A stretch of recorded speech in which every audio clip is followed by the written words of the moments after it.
ہو رہی ہے بس تار نہ ہلے ہے نا، تار نہ ہلے. دیکھیے وہ چہرہ خالی دیکھے گا آ رہا ہے کہ نہیں، چہرہ وہ دیکھیے چہرہ آ رہا ہے بس. وہ تار ٹچ ہوگا نا تو وہ کینسل ہو جاتی ہے.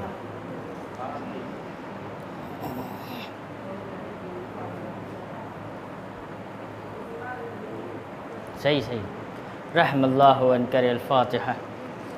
بسم اللہ الرحمن الرحیم الحمدللہ رب العالمین الرحمن الرحیم مالک یوم الدین ایاک نعبد و ایاک نستعین اهدنا الصراط المستقیم صراط الذین انعمت علیہم غیر المغضوب علیہم ولا الضالین. بسم اللہ الرحمن الرحیم.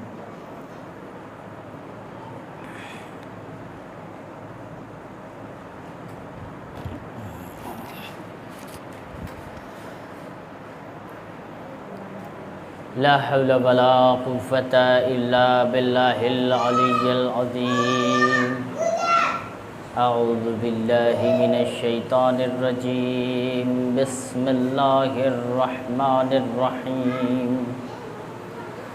الحمد لله الذي هدانا لهذا وما كنا لنهتدي لولا أن هدانا الله. لقد جاءت رسل ربنا بالحق. مولانا مولى الثقلين جد الحسن والحسين أبي القاسم محمد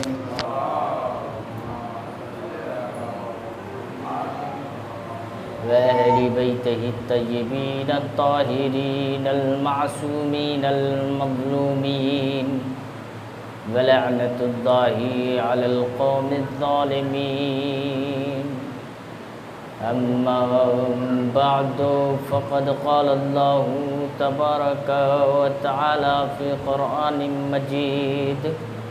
بسم الله الرحمن الرحيم. من كان يرجو لقاء ربه فَلْيَعْمَلْ عَمَلًا صَالِحًا. صلوات بر محمد و آل محمد.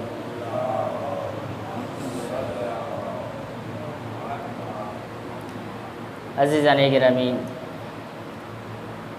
ساری تعریفیں اس اللہ کے لیے ہیں اور اس کی بارگاہ میں ہم دعا گو ہیں کہ جتنے بھی ہم نے ایک محرم سے لے کر کے آج کی شب تک حسین کے لال کا پرسہ دیا ہے، بی بی زہرا کے لال پہ گریہ کیا ہے، ماتمداری کی ہے، فرش عزا بچھایا ہے. پروردگار عالم ہماری ان محبتوں کو قبول فرما. پروردگار عالم ہماری اس عزا کو قبول فرما، اس فرش عزا کو قبول فرما. عزیزان گرامی، اللہ تعالیٰ قرآن مجید میں ارشاد فرما رہا ہے کہ جس انسان کو یہ احساس ہے کہ اسے پروردگار عالم کے ہاں جانا ہے تو بس اسے چاہیے کہ عمل صالح بجا لائے، خیر عمل کرنا شروع کر دے. میں نے کل دو راستہ بتایا تھا، رزق حلال اور ایک حرام مال سے بچنا. یہ اللہ سے قریب ہونے کے راستے ہیں. اب آئیے اللہ کے قریب ہونے سے کتنے راستے اور ہیں. ایک راستہ یہ ہے کہ انسان کسی امتحان کی منزل میں آ رہا ہے اور اس امتحان کی منزل پہ کامیابی حاصل کر لے تو انسان اللہ سے قریب ہو جاتا ہے. غور کیا عزیزان گرامی، امتحان کی منزل انسان کو اللہ کے قریب کر دیتی ہے. بس اوقات کچھ انسان ہوں گے محشر کے دن کہیں گے پروردگار عالم ہمیں اولاد عطا کرتا اور اس اولاد کی اچھی پرورش کرتا، اس کے نتیجے میں یہ ہوتا کہ اللہ مجھے جنت عطا کر دیتا. غور کیجیے عزیزان گرامی. اور کچھ ایسے انسان ہوں گے اور کہیں گے کہ پروردگار عالم مجھے اولاد ہی نہ دیتا، اگر اولاد نہ دیتا تو میری جو بچے کی تربیت ہے وہ خراب نہ ہوتی، میں اچھی سے پرورش نہ کر سکا، اس کی بنیاد پہ تو مجھے جہنم میں ڈال رہا ہے.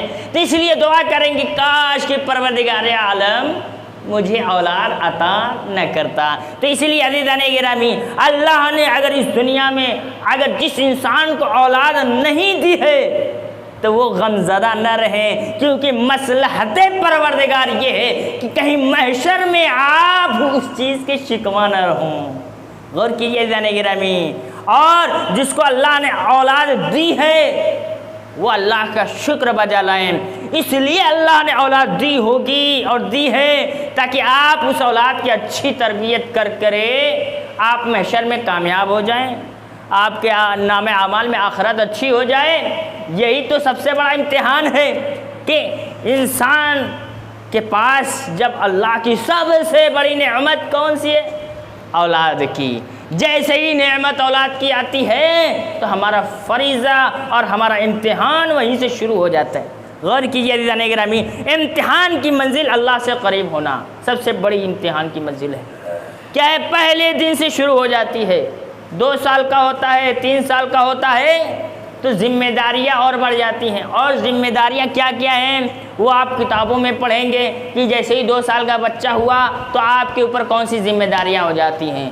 ایک ذمہ داری یہ بتاؤں کہ جیسے ہی بچہ 2 سال کا ہوتا ہے تھوڑا موڑا جو ہے کھسک کر کے چلنا شروع کر دیتا ہے، یا 2.5 سال کا ہوتا ہے تو تھوڑا موڑا لکنت کرنے لگتا ہے، بولنے لگتا ہے، اور سوچنے اور سمجھنے کی صلاحیتیں بڑھ جاتی ہیں، اور 3 سال کا مکمل ہو جاتا ہے تو وہ چلنے کے در پہ آ جاتا ہے۔ تو اب آپ کی ذمہ داری کیا بڑھتی ہے؟ سب سے پہلی ذمہ داری یہ ہے کہ جب بچہ بولنے کے در پہ آ جائے، چلنے کے در پہ آ جائے تو ذمہ داری یہ ہے کہ اس کی ضرورت کو پورا کرو۔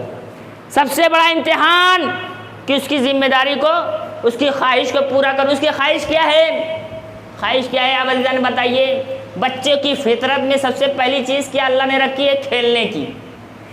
جیسے ہی بچہ صبح اٹھے گا تو وہ تلاش کرے گا کہ کوئی کھیلنے کی چیز مل جائے۔ غور کیجئے، ماں سے کھیلے گا، باپ کو دیکھے گا، باپ سے کھیلے گا، بہن کو دیکھے گا، بہن سے کھیلے گا، کوئی بھی آئے اس سے صرف اور صرف کھیلنے سے مطلب ہے۔ عزیزان گرامی، اب سب سے پہلی ذمہ داری کیا بنتی ہے؟ اس کی ضرورت کو پورا کرو، یعنی کھیلنے کی طرف اس کی جو رجحانیت ہے وہ کھیلنے کی طرف ہے۔ اب کھیلنے کی جو طرف رجحانیت ہے تو اب سب سے پہلی ذمہ داری ہے کہ اس کو کھلونا دیجیے تاکہ اس سے کھیلے۔ اور اب آج کل کیا ہو گیا؟ کھیلنے کی جگہ پہ سب سے آسان طریقہ ہو گیا ہے ایک موبائل ہے جو کہ خراب بھی نہیں ہوتا ہے، اور آپ موٹا گلاس لگا لیں گے بچہ پٹخ دے لیکن موبائل نہیں ٹوٹتا ہے۔ اور جو کھلونے ہوتے ہیں 2 دن میں ٹوٹ جاتے ہیں، اس لیے والدین چاہتے ہیں کہ موبائل ہی میں بزی رہے، اور جیسے ہی موبائل میں کارٹون دیکھے گا، ویڈیوز دیکھے گا، وہ موبائل پھینکے گا نہیں کھلونے کی طرح۔ غور کیجیے عزیزان گرامی، بلکہ موبائل کو باقاعدہ اچھی سے اور اطمینان سے دیکھے گا۔ جو کچھ بھی چل رہا ہے وہ اس کے ذہن میں جا رہا ہے، اور ذہن میں جانے کا مطلب ہے اس کے دل میں فٹ ہو رہا ہے۔ جو میموری ہے اس کی میموری میں جو ہے سب کچھ ضبط ہو رہا ہے۔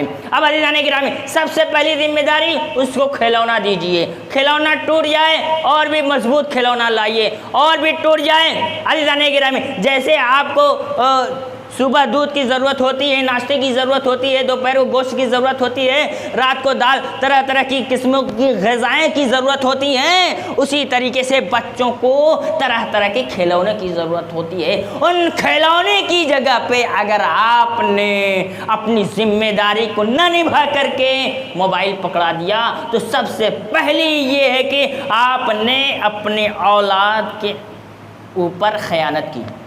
اللہ کی دی ہوئی امانت میں ہم نے کیا کر دی؟ خیانت سب سے پہلے۔ آپ یہیں پہ اسی امتحان میں آپ فیل ہو گئے، ناکام ہو گئے۔ کامیاب کب ہوں گے؟ کہ جب آپ جو بڑوں کے لیے ہے موبائل چلانا آپ ان بچوں سے دور رکھتے ہیں تو آپ کامیاب ہو گئے ہیں۔ غور کیجیے عزیزان گرامی، اب آئیے ایک راستہ اور بھی ہے بچوں کو موبائل سے چھڑانے کا طریقہ یہ ہے کہ آپ یوٹیوب میں جو ریل ہوتی ہیں، جو بھی ایپ ہوتے ہیں، ان پہ لاک لگا دیجئے، نمبر چڑھا دیجئے، آپ کے علاوہ کوئی لاک نہیں کھول سکتا۔ موبائل دے دیجئے، اس کو کیا پتا ہے کہ اس ایپ میں لاک لگا ہوا ہے۔ غور کیجیے عزیزان گرامی، کچھ چند ویڈیو کارٹون کی ڈاؤن لوڈ کر کے دے دیجئے، یا تو کچھ اسلامی کارٹون دے دیجئے، اسی میں بزی رہے۔ ایک جو بری چیزوں سے جو بچہ بچ جائے گا، ریل سے بچ جائے گا، جو برے کارٹون ہیں اس سے بچ جائے گا، جو فحاشی چیزیں جو ریل میں آتی ہیں عزیزان گرامی، اس فحاشی چیزوں سے بچ جائے گا۔ ہم بڑے ہیں، ہم فحاشی چیزوں کو دیکھتے ہیں، ہم نظر انداز کر دیتے ہیں، ہم دیکھتے نہیں عزیزان گرامی، لیکن جب بچہ ہے جیسے ہی وہ فحاشی ویڈیو آتی ہے، وہ معصوم ہے، اس کی فطرت معصوم ہے، اس کے شعور اتنے بلند نہیں ہیں کہ وہ تمیز دے سکے کہ یہ اچھا ہے کہ یہ برا ہے۔ وہ فحاشی بھی دیکھتا ہے اور اچھا بھی دیکھتا ہے، اس لیے جیسے جیسے اور بڑا ہوتا ہے تو پھر اس کے اندر یہ محسوس ہوتا ہے کہ ہم تو بچپن سے دیکھتے آ رہے ہیں، لائیے بڑے ہونے کے بعد بھی کیا حرج ہے۔ غور کیجیے عزیزان گرامی، اس لیے بچوں سے موبائل اگر دے رہے ہیں تو چند ویڈیو کو معین رکھیے۔ یہ سب سے بڑا امتحان آج کے سماجی معاشرے میں جو ہے ذمہ داری آپ کی ہے۔ اب آئیے عزیزان گرامی، امتحان کا مسئلہ چل رہا ہے کہ ایک مامون رقی کہتے ہیں کہ ایک دن میں امام جعفر صادق علیہ السلام کی خدمت میں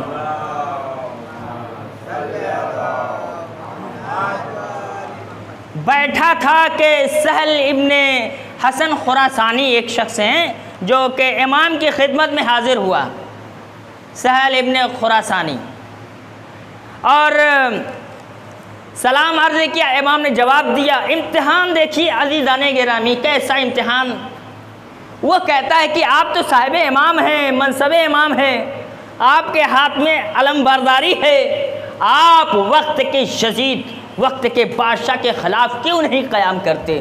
غور سے سنیے عزیزان گرامی، سہل ابن خراسانی کیا کہتا ہے کہ آپ کے اندر عصمت ہے، آپ قیام کیجئے، ہم سب ساتھ دیں گے۔ صلوات بر محمد و آل محمد پہ غور کیجئے عزیزان گرامی، ہم سب ساتھ دیں گے، کمی نہیں ہے ہماری فوج میں۔ پھر اس کے بعد امام مسکرائے، ایک کنیز کو حکم دیا، کہا کہ ایک کنیز، ایک تندور تیار کیا جائے، آگ سے روشن۔ عزیزان گرامی، اب جیسے ہی تندور تیار ہو گیا، تیار ہونے کے بعد امام نے کیا حکم دیا ہے؟ سہل ابن خراسانی، اب جاؤ اس میں بیٹھ جاؤ۔ غور کیجیے عزیزان گرامی، یہ دیکھیے امتحان، کیوں نہیں امام قیام کیے، اور جو قیام کیے نتیجے میں کیا ہوا شہید کر دیا گیا۔ غور کیجیے عزیزان گرامی، امام نے حکم دیا جاؤ اس تندور میں کود جاؤ، بیٹھ جاؤ۔ اب امام سے کہنے، یا امام میں اس تندور میں میں جل جاؤں گا، میں خاک ہو جاؤں گا، آپ مجھے مارنا چاہتے ہیں۔ اب وہیں پہ بیٹھے ہوئے تھے ہارون مکی، غور سے سنیے امام کے صحابی۔ اب جیسے ہی دیکھا ہارون مکی بیٹھے ہوئے ہیں، امام نے حکم دیا، اے ہارون مکی جاؤ اس تندور میں کود جاؤ، بیٹھ جاؤ۔ اب جیسے ہی حکم سنا امام کا، کچھ نہیں سوچا، نہ آئیں نہ دائیں نہ بائیں، کسی کی آواز نہیں سنی، فوراً اس تندور میں کود گیا۔ غور کیجیے، حسن ابن خراسانی وہیں پہ، سہل ابن خراسانی وہیں بیٹھا ہوا ہے، دیکھ رہا ہے، مولا آپ نے اس کو ساتھ کیا کیا؟ اس کو جلا دیا۔ آپ وقت کے امام میں ذرا رحم تو کریے، ہارون مکی جل گیا ہوگا۔ اب اس کے بعد عزیزان گرامی، حسن خراسانی کے ساتھ امام میں گفتگو ہو رہی ہے، کیا کہ خراسان کے حالات کیسے ہیں؟ کہ خراسان کے حالات بڑے اچھے ہیں، وہاں کے باغات ہرے بھرے ہیں، سب کچھ بڑھیا چل رہا ہے۔ امام نے کہا اچھا سب کچھ بڑھیا چل رہا ہے تو جاؤ دیکھو اس تندور میں ہارون مکی کی کیا حالت ہے۔ غور کیجیے عزیزان گرامی، تم تو خراسان کے تھے، تم کو میں نے حکم دیا، تم نے میری نافرمانی کر دی، اب جاؤ دیکھو اس ہارون مکی کی کیا حالت ہے۔ اب جیسے ہی ابن خراسان، سہل ابن خراسانی گیا، تندور کو کھولا، کیا دیکھا کہ ہارون مکی ہری بھری سبزیاں کھا رہی ہیں، نہریں جاری ہیں، محلات میں عیش کر رہے ہیں۔ تو ہکا بکا رہ گئے، کہا یا امام آپ نے اس کو تو تندور میں ڈالا تھا۔ تو کہا یہی تو بات ہے کہ ہم صاحب امامت ہیں، منصب امامت ہیں، اگر ہماری کوئی پیروی کرتا ہے تو اس کے نتیجے میں اس کا کوئی نقصان نہیں ہوتا ہے بلکہ اس کو فائدہ ہوتا ہے۔ صلوات بر محمد و آل محمد۔ غور کیجئے ذہن گرامی۔ پھر امام نے کیا کہا کہ اب بتاؤ اگر ہارون مکی جیسے اگر تم مجھے 5 افراد ڈھونڈ کر لاؤ تو اس کے بعد میں قیام کرنے کے لیے تیار ہوں۔ کیا ڈھونڈ کر لا سکتے ہو؟ تو اس کے بعد سہل ابن خراسانی نے کیا کہا کہ نہیں مولا، میں ڈھونڈ کر نہیں لا سکتا، مجھے تو ایسا محسوس ہوتا ہے کہ ہارون مکی جیسا صحابی کوئی ہے ہی نہیں۔ تو اب بتاؤ میں کیسے قیام کروں جس کا تم مجھے طعنہ دے رہے ہو؟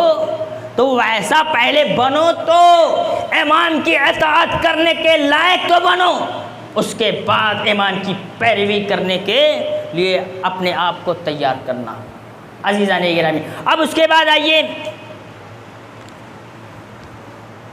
سعد کا امتحان۔ ایک سعد رہتے تھے، رسول اللہ کے صحابی تھے، بہت اچھے صحابی تھے۔ عزیزان گرامی غور سے سنیے، زحمت تمام کر دوں گا۔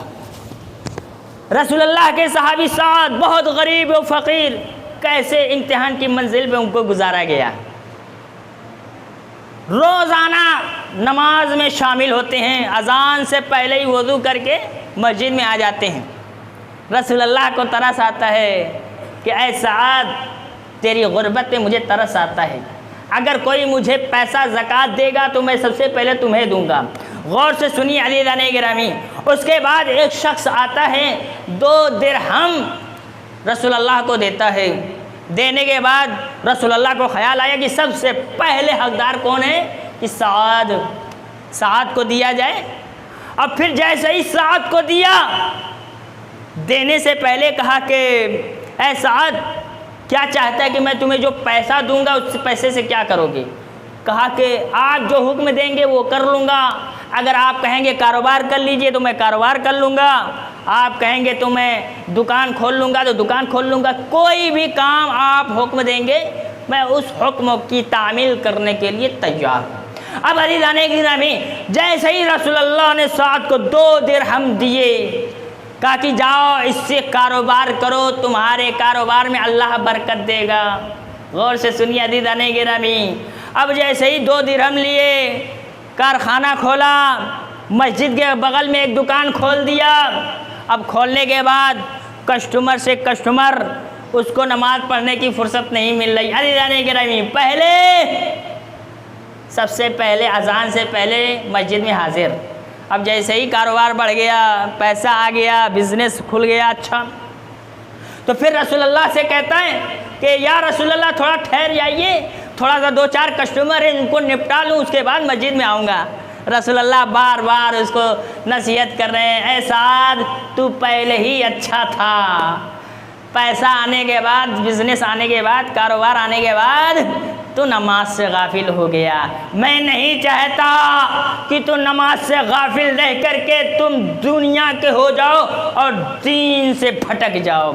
غور کیجیے عزیزان گرامی، پھر اس کے بعد پروردگار عالم کے سامنے اپنے ہاتھوں کو بلند کیا، پروردگار عالم میں سعد کا کیا کروں؟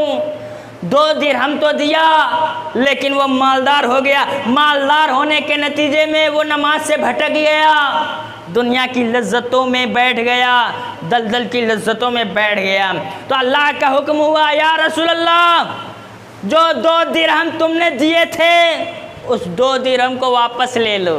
غور کیجیے عزیزان گرامی، اب رسول اللہ سعد جو تم کو میں نے 2 درہم دیے تھے کیا تم بھول گئے اس کو لوٹانا؟ کہا آقا اگر آپ 200 درہم کہیں میں 200 درہم دینے کے لیے تیار ہوں، آپ کہیں تو۔ کہا کہ نہیں مجھے 200 درہم نہیں چاہیے بلکہ تم کو میں نے جو 2 درہم دیے تھے وہی لوٹا دو۔ غور کیجیے عزیزان گرامی، اب رسول اللہ کو 2 درہم سعد نے لوٹا دیے۔ پروردگار عالم نے کیا کہا یا رسول اللہ اب 2 درہم کی جو بدولت سے اس کے مال میں جو برکت ہوئی تھی اب 2 درہم کے لے لینے سے اس کے مال میں اب برکت دھیرے دھیرے ختم ہو جائے گی۔ غور سے سنیے، اب اس کے بعد کچھ دن گزرے، کیا ہے، مال گاڑی جو ہوتی ہے اس کی ایکسیڈنٹ ہو جاتا ہے، دکان میں کسٹمر آنے بند ہو جاتے ہیں، نتیجے میں یہ ہوتا ہے کہ جو پہلی حالت میں تھا اسی حالت میں آ گیا۔ اب جیسے ہی اسی حالت میں آیا تو اذان سے پہلے ہی مسجد میں حاضر ہوا۔ رسول اللہ نے کہا کہ یہی میں تمہیں دیکھنا چاہتا ہوں، مجھے مال سے مطلب نہیں ہے، مجھے امیر انسان سے مطلب نہیں ہے، مجھے مسجد میں حاضر ہونے سے مطلب ہے۔ کوئی انسان کتنا بھی مالدار ہو جائے، اگر مالدار ہونے کے بعد بھی مسجد میں آتا ہے تو میں اس کے مالداری ہونے سے میں خوش ہوں۔ اگر کوئی انسان کتنا بھی غریب ہو، اگر وہ مسجد میں نہیں آتا ہے میں اس سے ناراض رہتا ہوں۔ ایک صلوات بر محمد و آل محمد پہ۔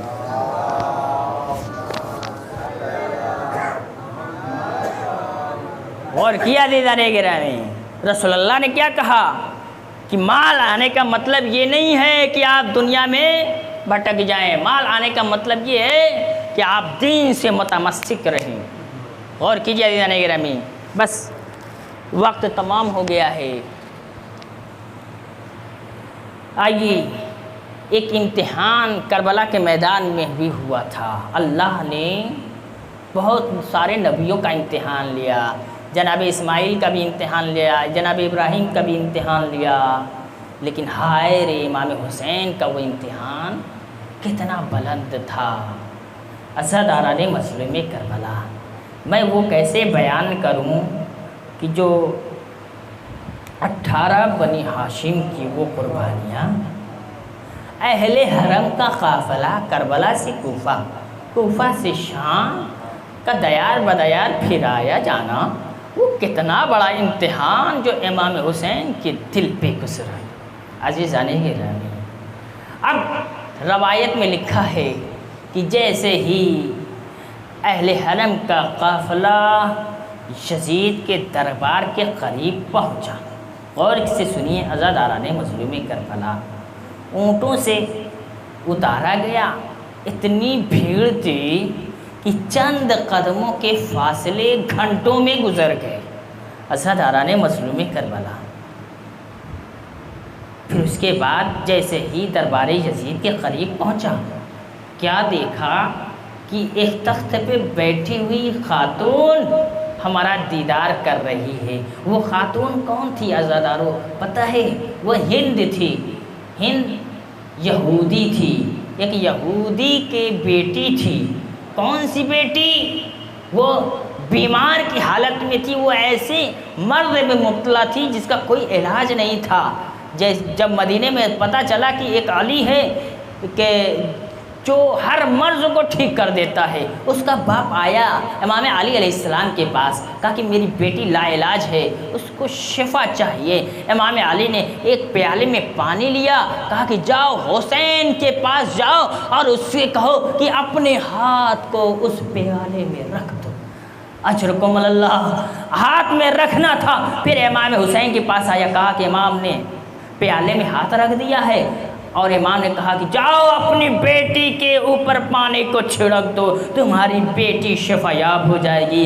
عزاداران مظلوم کربلا، وہی ہند یزید کی بیوی بنتی ہے، پھر جا کر دربار میں ہر روز امام حسین کی نیاز کرتی تھی، کہا کہ ہائے حسین کی بدولت میں آج زندہ ہوں، ہائے حسین کی بدولت میں اتنی بلند مقام پہ ہوں۔ عزاداران مظلوم کربلا، وہ ہند تھی یزید کی بیوی۔ اب جیسے ہی قافلے پہ نظر پڑتی ہے، ہند کہتی ہے کہ اے بیویو، من ایو بلادک، تم کس شہر سے ہو؟ کہا من بلاد شہر مدینہ، کہ ہم شہر مدینہ سے ہیں۔ اب جیسے ہی شہر مدینہ سنا عزاداران مظلوم کربلا، ہند تڑپ گئی، تخت سے نیچے آئی، کہا کہ اے بیبیو، کیا تمہیں پتہ بھی ہے کہ مدینے میں ایک حسین رہتا ہے کہ جو تمہیں پتہ ہے اس کے بارے میں؟ کہا کہ ہاں ہمیں پتہ ہے۔ کہا کہ اچھا جو حسین کے عباس علمدار بھائی ہیں کیا ان کے بارے میں تمہیں پتہ ہے؟ کہا ہمیں پتہ ہے۔ کہا کیا علی اکبر شبیہ رسول کے بارے میں پتہ ہے؟ کہا ہاں ان کے بارے میں بھی پتہ ہے۔ پھر اس کے بعد سجاد کے بارے میں بھی پوچھا، اس کے بعد تمام کے نام 18 بنی ہاشم گنا دیے۔ کہا کہ سب پتہ ہے۔ ایک مرتبہ جناب زینب بلک کر آواز دی، رو کر تڑپ کر بلند آواز سے کہا اے ہند، ارے ان کے بھائی بہنوں کا بھی تو نام لے لو۔ کہا کہ اچھا ان کے بہنوں کا نام اس دربار یزید میں، خبردار وہ علی کی بیٹیاں ہیں، ان کا نام اس دربار میں لینا میں گوارا نہیں سمجھتی۔ عزاداران مظلوم کربلا، جناب زینب نے اپنے بال کو اوپر کیا، کہا اے ہند، ارے کیا تم مجھے پہچانتی ہے؟ میں وہی زینب ہوں جسے تمہیں پردہ سکھایا تھا۔ عزادار اب جیسے ہی سنا یہ علی کی بیٹی میرے دربار میں در بدر پھر رہے ہیں، عزادارو ہند نے اپنے ردا کو زمین پہ پھینکا، یزید کے پاس گئی، کہا اے یزید، ارے تو نے آل رسول کا یہ حال کر دیا، تو نے ذریت نبی کا یہ حال کر دیا کہ تم نے اس کا پردہ چھینا، اہل حرم والوں کو دیار بدیار پھرایا۔ اے یزید میں تمہیں معاف نہیں کروں گی۔ عزاداران مظلوم کربلا، یزید کہتا ہے میری رضا کو اوڑھ لو۔ عزادارو ہند کہتی ہے اچھا تم مجھے پردہ سکھائے گا؟ عزادارو ارے جس نے مجھے پردہ سکھایا آج وہ در بدر پھر رہی ہے، ارے پہلے ان کو پردہ لوٹا دو، اس کے بعد میں پردہ اوڑھوں گی۔ انا للہ وَإِنَّا إِلَيْهِ رَاجِعُونَ۔ رسم بے قضائی و تسلیم الامر۔ اللہم کل ولیک الحجت بن الحسن صلواتک علیہ وعلی آبائہ فی هذه الساعة وفی کل ساعة ولیہ وحافظا وقائدا وناصرا ودلیلا وعینا حتی تسکنہ وردک طاعہ وتمتعہ فیہا طویلا۔ ماتم حسین۔